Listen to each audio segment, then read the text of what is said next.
Most people would say, why is this guy talking about this again now? Or, to start with, this release controversy of Baldur's Gate 3 wasn't that months ago? It feels like forever, but you know the internet, how it works.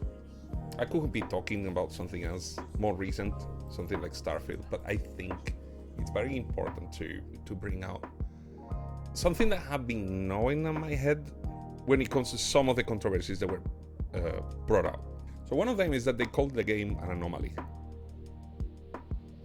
Yes, it is. It is an anomaly because it breaks the norm. That's what the definition of it is.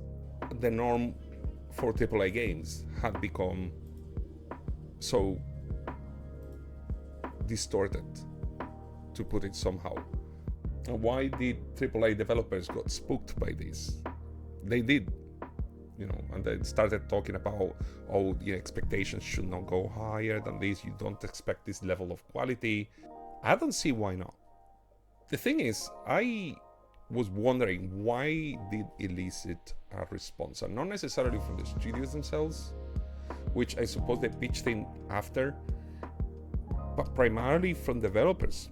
I don't think for a second that they're necessarily jealous of Larian, unless we're talking about their freedom to create something good. Now, I know enough how corporate priorities work, and I will get back to this point, but basically, I think that some of the responses were coming from an emotional side. So, people saying, okay, well, Baldur's Gate is bringing these new things. They're not new. These things are not new. A feature complete game was the normal thing to have before. You did not have to spend £70 or like $80 on a skeleton with a lot of placeholders for other content to be implemented later. You were not buying something rushed off the door. Somebody once referred to a console like a machine that printed money, and not even then. These corruption, let's say, of priorities were happening, not yet. This thing that most gamers now expect from AAA games, it's very sad. And this is breaking the mold. This is what makes it a little bit, let's say, dangerous. Not because everyone is going to buy Baldur's Gate and only play that. It's that people are getting to open their eyes and think, oh, so this is what we deserve. This is what we could have. Why don't we have this? But I don't think any of these studios should be worried, because their audiences are very vastly different. Somebody that jumps in a group in Baldur's Gate, there's probably one guy and his 3 best friends, and they collaborate together to a common goal and kill the bad guys and get the loot, get the gear, and that's great. People who recur to microtransactions and go to a marketplace and flock to pay-to-win games are a different kind of audience. There are people who want to win no matter what. They're competitive, and they like expressing this to a worldwide audience. If you're going to be playing with your friends, what's the point of getting an edge in there? You're going to see them later, probably. Maybe you're very rarely going to find some people that may find a pickup group online. Maybe not, maybe I'm wrong. But I think it's one of the things, this is the kind of game that you would talk to your friends and go like, hey guys, let's get this, let's meet this Wednesday or something, and then let's have. Either way, there were lots of articles that were talking about this anomaly and the expectations and all, but I would like to read another article that I think is more relevant to my point. It's more relevant to what I want to say about the whole controversy, if you can call it. But yeah, let's just go there. So it says Van Vinke on why devs shouldn't worry about Baldur's Gate 3 and do their own thing. Standards change continuously. Yeah, standards change continuously. That's what makes innovation. What's sad is that most of the things that make Baldur's Gate 3 a success are not new. It's just that the standards have changed. Right, it says that Baldur's Gate 3 has sparked a conversation about whether it should be considered a new standard for the RPG genre. Larian Studios founder Sven Vikke has shared his thoughts on the matter and tried to explain why he doesn't buy into this whole discourse. Neither do I. The debate about Baldur's Gate 3 in the game dev community began earlier this month when strange scaffold head Salavier Nelson Jr. stated that Larian's upcoming game shouldn't be considered a race standard for the entire RPG genre. Yes, no, they shouldn't. I agree with that. But I don't think there is a race standard for the entire RPG genre because the entire genre cannot have a standard. It never has. There are many different types of RPGs. RPG genres are defined about the advancement of your character whilst also advancing a story. You could have entirely narrative mechanics and have no combat, or have pure combat like Elden Ring. It doesn't matter. There's no standard, so you can't even raise it. Many professional developers, both indie and people from renowned studios such as Obsidian and Blizzard, noted that Larian has a unique combination of vast experience and resources that most teams in the industry don't have. That's a lie, and I'm surprised that Obsidian pinched in with their opinion, because Obsidian were on the same boat as Larian. They also milked for those who don't know, they also milked the nostalgia for Baldur's Gate with Pillars of Eternity. They were just as experienced. I'm surprised, but I'm not surprised about Blizzard anyway. He recalled the time when Assassin's Creed came out and everybody was talking about how all the studios would be doomed because nobody had the resources that Ubisoft had to make a game like this. But the panic wasn't justified. We still have plenty of teams and plenty of titles of different scopes and genres, while Assassin's Creed franchise still thrive in its own niche. It is its own niche, that's what I mean. And that's important. Niches are important because niches appeal to certain players. You're not supposed to run out of market because somebody does something really good on what they do. Speaking of people seeing Baldur's Gate 3 as the new standard for RPG, Vinke said standards change continuously, so it's not as if there is something that is a standard. I don't think that there are any things that people should be worried about. Yeah, of course. We really just tried to make our game, so we were surprised when we saw there was so much commotion about it, and it's just a weird thing. People haven't even seen the game, so it's hard to say that it's a standard.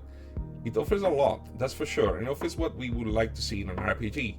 So I hope a lot of people would make games like ours before that's what I and the rest of my team would like to play. But there is a lot of other stuff that we would like to play. There you go. Talk about DM, forever DM sentence there. You make games, but hopefully you can also play some.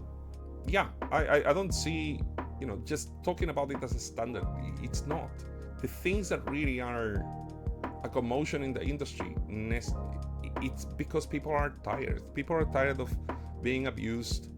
Putting it in the words of some executives in the Wizards of the Coast team, they see the customer as an obstacle between them and their wallets. Not a good thing to have. We didn't used to be like this. Everybody played Disco Elysium. That was made by a much smaller team, and it was a great and a fantastic game. So that's a standard now.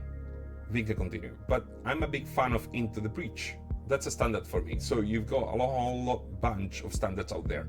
The only game that exists in the universe for my youngest son is Minecraft. That's a standard for him.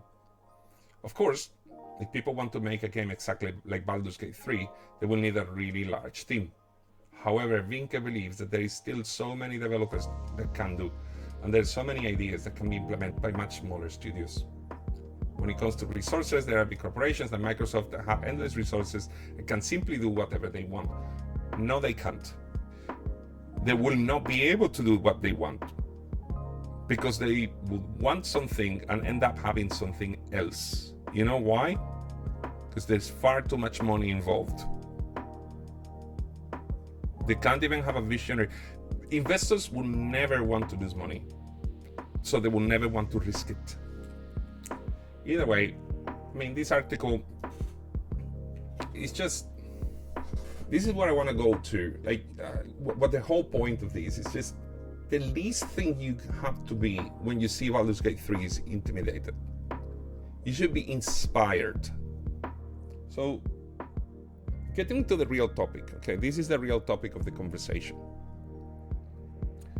There are different types of developers, okay? Like, if you really want something good, something authentic, you need to go to a new developer. But there are two types of new developers. They're the ones that have budget.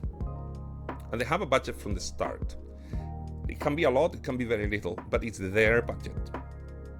Or you can have a new developer that doesn't have to be little, but they have a bunch of investors behind them. Now, investors, by definition, don't like taking risks. They like going for things that are as sure as investment as possible. They don't care what you do.